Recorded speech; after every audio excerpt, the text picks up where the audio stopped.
చంద్రుడిపై ఇల్లు కట్టేందుకు సమయం దగ్గరపడింది. అవును, మీరు విన్నది నిజమే. దీనికోసం వేగంగా అడుగులు పడుతున్నాయి. బెంగళూరులోని ఐఐఎస్సి పరిశోధకులు సరికొత్త ఆవిష్కరణ చేశారు. చంద్రుడిపై ఇళ్ల నిర్మాణంలో ఇటుకలు కీలక పాత్ర పోషిస్తాయి. అక్కడి పరిస్థితికి తట్టుకుని నిలబడగల ఇటుకలను బెంగళూరు పరిశోధకులు కనిపెట్టారు. చంద్రుడి మట్టితో సెల్ఫ్ హీలింగ్ చేసుకునే ఇటుకల ప్రత్యేకత ఏమిటి? అసలు పరిశోధకులు కనిపెట్టింది ఏమిటో ఇప్పుడు చూద్దాం. వీడియో చాలా ఉపయోగకరంగా ఉంటుంది. తరువాత మర్చిపోతారేమో, కావున ఛానల్ను ఇప్పుడే సబ్స్క్రైబ్ చేసుకుని వీడియో నచ్చితే లైక్ చేయండి. పదండి ఇక సబ్జెక్ట్లోకి వెళ్దాం. చంద్రుడిపై మనుషుల కోసం ఇళ్ల నిర్మాణం దిశగా కీలక ముందడుగు పడింది. చంద్రుడిపై లభించే మట్టితో బలమైన ఇటుకలను తయారు చేయొచ్చని బెంగళూరులోని ఇండియన్ ఇన్స్టిట్యూట్ ఆఫ్ సైన్స్ పరిశోధకులు గుర్తించారు. చంద్రుడిపై లభించే మట్టిని రెగోలిత్ అంటారు. రాళ్ల ముక్కలు, విరిగిపోయిన ఖనిజ భాగాల మిశ్రమమే రెగోలిత్ మట్టి. ఇలా చంద్రుడిపై లభించే రెగోలిత్ మట్టి, ల్యాబ్లో తయారుచేసిన అంగారగ్రహంపై లభించే మట్టిని కలిపి ఇటుకను తయారు చేయడానికి స్పోరోసార్సినా పాస్చుర్జీ అనే మట్టి బ్యాక్టీరియాను వాడారు. ఈ బ్యాక్టీరియాను చంద్రుడి మట్టి, అంగారకుడి మట్టి మిశ్రమంలో కలిపినప్పుడు అది యూరియా కాల్షియంలను కాల్షియం కార్బోనేట్ స్ఫటికాలుగా మార్చింది.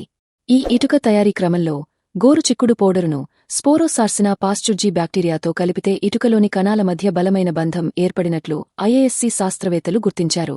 ఈ పద్ధతిలో చంద్రుడిపై ఇళ్ల నిర్మాణానికి పర్యావరణ హితమైన ఇటుకలు సిద్ధమవుతాయని తెలిపారు. సిమెంటు ఇటుకలతో పోలిస్తే వీటిని చాలా చౌకగా తయారు చేయొచ్చని వెల్లడించారు. ఒకవేళ చంద్రుడిపై ప్రతికూల వాతావరణ పరిస్థితులు ఏర్పడి దెబ్బతిన్నా మళ్లీ వాటంతటవే మరమ్మతులు చేసుకుని పూర్వస్థితికి రావడం ఈ ఇటుకల ప్రత్యేకతని పరిశోధకులు తెలిపారు. ఈ ఇటుకల్లో అంతర్గతంగా జరిగే బ్యాక్టీరియల్ బయోసిమెంటేషన్ ప్రక్రియ వల్ల స్వీయ మరమ్మతులు చేసుకునే సామర్థ్యం చేకూరుతుందన్నారు. ఈ మేరకు వివరాలతో bacterial biocementation can repair space bricks శీర్షికన పరిశోధనా పత్రాన్ని ఐఐఎస్సి పరిశోధకులు రూపొందించారు. ఈ ఇటుకల అభివృద్ధిపై రీసెర్చ్ చేసే క్రమంలో పరిశోధకులు సింటరింగ్ అనే పద్ధతిని కూడా ట్రై చేశారు. ఇందులో భాగంగా చంద్రుడి మట్టి మరియు ల్యాబ్లో తయారుచేసిన అంగారకుడి మట్టి శాంపిల్స్లో పాలివినైల్ ఆల్కహాల్ను కలిపి భారీ ఉష్ణోగ్రతల వద్ద వేడి చేశారు. దీంతో బలమైన ఇటుకలు తయారయ్యాయి. ఈ పద్ధతిలో ఇటుకలను ఫర్నేస్లోనూ తయారు చేయొచ్చని పరిశోధకులు తెలిపారు. భారతదేశ గగన్యాన్ మిషన్లో భాగంగా స్పోరోసార్సినా పాస్చుర్జీ బ్యాక్టీరియా శాంపిల్ను అంతరిక్షంలోకి పంపే ప్రతిపాదనపై ప్రస్తుతం ఐఐఎస్సి పరిశోధకులు పనిచేస్తున్నారు. అంతరిక్షంలో మైక్రోగ్రావిటీ వాతావరణంలో ఈ బ్యాక్టీరియా ప్రవర్తనను పరీక్షిస్తారు. అంతరిక్షంలో ఈ బ్యాక్టీరియాతో ఈ రకమైన ప్రయోగం చేయడం ఇదే తొలిసారి. స్పోరోసార్సినా పాస్చుర్జీ బ్యాక్టీరియా అంతరిక్షంలోనూ కాల్షియం కార్బోనేట్ను ఉత్పత్తి చేయగలదా, లేదంటే అక్కడ దాని స్వభావం మారుతుందా అనే ప్రశ్నలకు సమాధానం దొరకాల్సి ఉంది. చంద్రుడిపై పగటిపూట గరిష్టంగా 121 డిగ్రీల సెల్సియస్ ఉష్ణోగ్రత ఉంటుంది. రాత్రిపూట కనిష్టంగా -133 డిగ్రీల సెల్సియస్ వరకు ఉష్ణోగ్రత ఉంటుంది.